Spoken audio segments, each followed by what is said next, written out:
دوستای عزیزم سلام.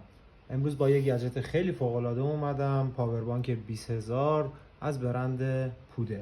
خیلی جا به درتون میخوره، مخصوصا توی سفر و برای استفاده روزمره، حتی استفاده کارمندی توی ماشین.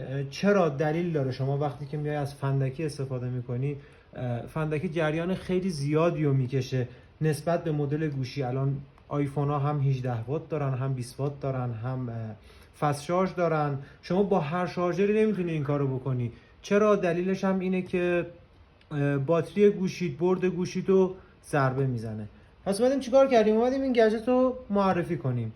یه پاور بانک 20000 با طراحی خیلی زیبا. بریم ببینیم که اینجا چی داریم.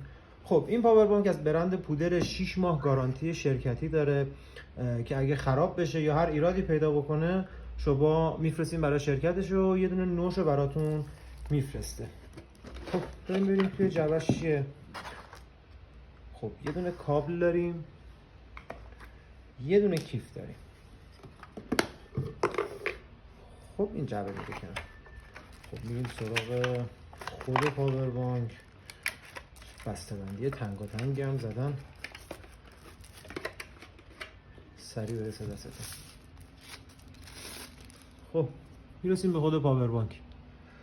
بدنه فلزی داره، مقاوم، متریال خیلی خوبی داره. این چیزی که من الان دارم میبینم و توی ویدیو میتونید مشاهده کنید جنس مقاومیه. خب میریم سر اصل کار.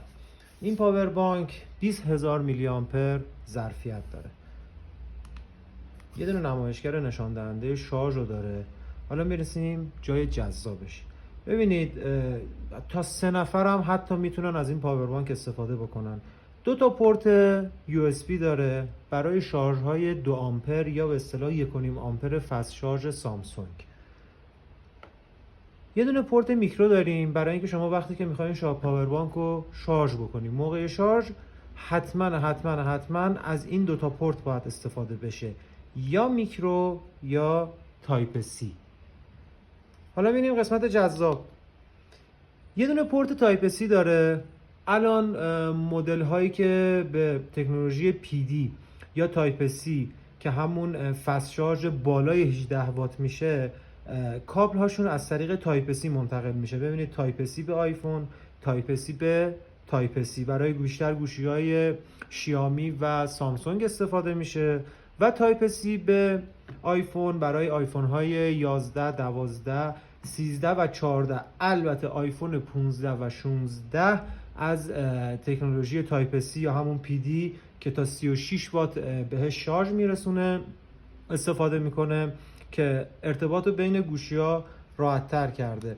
این پورت به شما 33 وات توان خروجی میده، یعنی سوپر فست شارژ یا به اصطلاح تو گوشی های شیائومی کویک شارژ، شارژ فوق سریع. اگر گوشی شما از این قسمت از شارژ پشتیبانی بکنه، این پاور بانک خیلی راحت و سریع در عرض نیم ساعت تا 70% گوشی شما رو شارژ میکنه.